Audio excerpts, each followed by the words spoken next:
Football বিশ্বকাপ ইতিহাসে কত শত শৈল্পিক গোলের সাক্ষী হয়েছে ফুটবল প্রেমীরা। আর আজ আমরা দেখব ফুটবল বিশ্বকাপ ইতিহাসে সর্বকালের সেরা 5টি গোল।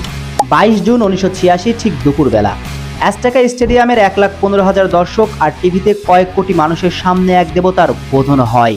দ্বিতীয় অর্ধের 6 থেকে 10 মিনিট ফুটবল বিশ্ব দেখল এক দেবতার দুই রূপ। একটি হাতের গোল, অন্যটি পায়ের, একটি বস্তি থেকে উঠে আসা যে কোনো মূল্যে জিততে চাওয়া এক ফিবের গোল, আর একটি শিল্পের চূড়ান্ততম নিদর্শন।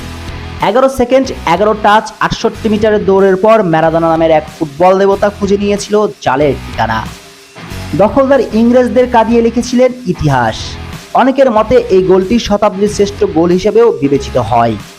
নাম্বার 2, 2018 রাশিয়া বিশ্বকাপের গ্রুপ পর্বে মুখোমুখি দুই ইউরোপ জায়ান্ট স্পেন বনাম পর্তুগাল। একদিকে অ্যান্দ্রেস ইনেস্তা, ডেভিড ডিহিয়া, সিলভাদের মতন তারকায় ঠাসা স্পেন। অন্য প্রান্তে একাই দাঁড়িয়েছিলেন পুরো ফুটবল দুনিয়ার জেনারেল মিস্টার রোনালদো। ফুটবলকে বলা হয় দলগত খেলা, কিন্তু সেদিন রোনালদো দেখিয়েছিলেন কিভাবে একা একাও ফুটবল খেলা যায়। যেন 1986 দিয়াগো ম্যারাডোনার আত্মা ভর করেছিল রোনালদোর উপরে। স্পেনের বিপক্ষে দুইবার পিছিয়ে পড়েও পর্তুগালকে সমতায় ফিরিয়েছিলেন রোনালদো, কিন্তু ম্যাচে আরও একবার এগিয়ে যায় স্পেন। তখন সবাই ধরে নিয়েছিল 3-2 ব্যবধানে এগিয়ে থাকে স্পেন ম্যাচটা জয় নিয়ে শেষ করবে অনায়াসে, কিন্তু সবাইকে ভুল প্রমাণ করলেন রোনালদো। ম্যাচের 86তম মিনিটে ফ্রিকিক পায় পর্তুগাল, আর স্পেনের মানব প্রাচীর ভেদ করে অনবদ্য শৈলী ফ্রিকিক থেকে গোল করে পর্তুগালকে সমতায় ফেরান CR7। পরিস্থিতি বিবেচনাতে বিশ্বকাপ ইতিহাসের অন্যতম সেরা গোল দাবি করা হয় এই গোলটিকেই। নাম্বার 3, 2022 কাতার বিশ্বকাপে লিওনেল মেসির আর্জেন্টিনা গ্রুপ পর্বের দ্বিতীয় ম্যাচে নেমেছিল মেক্সিকোর বিপক্ষে। আগের ম্যাচেই সৌদি আরবের বিপক্ষে হেরে কোণঠাসা আকাশী নীলরা। সৌদি আরবের বিপক্ষে আর্জেন্টিনান দলপতির 90 মিনিট খুব একটা ভালো কাটেনি। তাই তো মেক্সিকোর বিপক্ষে লিখতে হবে সাপ মোচনের গল্প, সঙ্গে আর্জেন্টিনাকে ফেরাতে হবে ঠিকঠাক কক্ষপথে।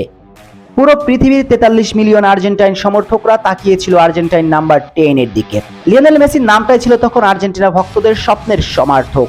ম্যাচ শুরু থেকে আর্জেন্টিনাকে খুঁজে পাওয়া যায়নি সেভাবে, এমনকি মেক্সিকো ডিফেন্সের কাছে পাত্তাও পাচ্ছিলেন না LM10। তবে সব দৃশ্যপট বদলিয়ে যায় এক নিমিষেই। ম্যাচের 64তম মিনিটে ডিবক্সের বাইরে থেকে জাদু দেখালেন LM10। পুরো পৃথিবীকে চমকিয়ে দিয়ে বিদ্যুৎ গতিতে নিয়ে এক দুর্দান্ত শট খুঁজে নিয়েছিল জালের ঠিকানা, আর ওই গোলের পরই প্রাণ ফিরে পায় আর্জেন্টিনা। নাম্বার 4, 2002 বিশ্বকাপের কোয়ার্টার ফাইনালে মুখোমুখি হয়েছিল ব্রাজিল বনাম ইংল্যান্ড। ম্যাচ শুরুতে 1-0 এগিয়ে যায় ইংলিশরা। তখন 66 বিশ্বকাপের পর আরও একবার সেমি স্বপ্নে বিভোর ইংল্যান্ড, কিন্তু প্রথমার্ধের যোগ করার সময় রিভালদোর গোলের সমতায় ফিরলেও ম্যাচের ব্রাজিলের জয়ের কাব্য লেগেছিলেন রোনালদিনহো গাউচো। ম্যাচের 57তম মিনিটে পুরো ফুটবল পৃথিবীকে অবাক করিয়ে ডিবক্সের অনেক বাইরে থেকে প্রদর্শন করলেন চূড়ান্ত এক শিল্প। সেই ম্যাচের সাক্ষী হওয়া ফুটবল প্রেমীদের মনের গহীনে ঠাঁই করে থাকবে সেই গোলটি চিরকাল। নাম্বার 5, 2014 বিশ্বকাপের ফাইনালে লিওনেল মেসির জন্য প্রার্থনায় বসেছিল পুরো পৃথিবী। মেসির হাতে বিশ্বকাপ দেখার জন্য মুখিয়েছিল ফুটবল প্রেমীরা। তবে মেসির স্বপ্ন পূরণের সেই ম্যাচে অতিরিক্ত টাইমের 110 মিনিট পেরিয়েও তখন ম্যাচ ছিল 0-0 মধ্যস্থতায়। সবাই ধরে নিয়েছিল 2014 বিশ্বকাপের ফাইনালের ভাগ্য গড়িয়ে চলেছে ট্রাইব্রেকার শুট আউটের দিকে। কিন্তু ম্যাচের 113তম মিনিটে অভিজ্ঞ ক্লোসার বদলি হিসেবে মাঠে আসা মারিও গোটসের গোলে জিতে যায় জার্মানি। মেসি ভক্তদের স্বপ্নের মারাকানা মুহূর্তেই পরিণত হয়ে যায় মৃত্যুপুরীতে। পরিস্থিতি বিবেচনাতে ফুটবল ইতিহাসের অন্যতম সেরা গোল হিসেবেও থাকবে মারিও গোটসের 2014 বিশ্বকাপের ফাইনালের সে গোলটি। শেখ আসাফুদ্দৌলা অনিক, টিভি স্পোর্টস।